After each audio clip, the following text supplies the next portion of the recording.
couple weeks ago when I'm in an ambulance and my mind is going in a whirlwind. I don't even know what to think. And we're on our way to Shands Hospital.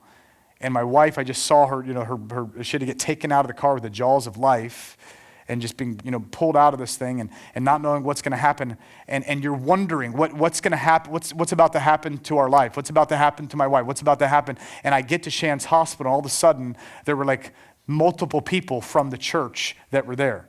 There was like doctor over here, and there was a nurse over here, and there was someone over there. And all of a sudden, it dawns on me, before I got to Shands Hospital, guess who was already there? My shepherd.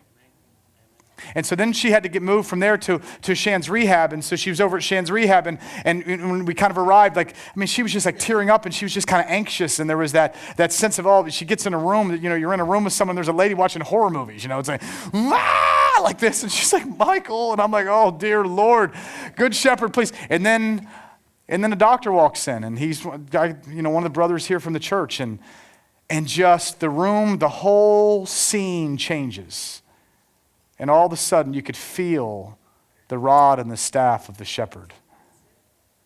And then I look around, and there's nurses and physical therapists that are from the church and believers and lovers of Jesus. And all of a sudden, the situation changes, and things start, and it hits us. Before we showed up at the rehab place, he was already there.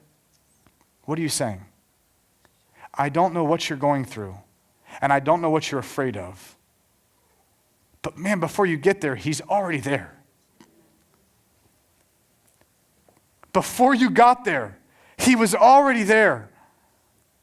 Some of you are so afraid of what's about to happen in your family, or what's about to happen in your marriage, or what's about to happen with your children, or what's about to happen in your career. And I'm here to tell you, he's already there.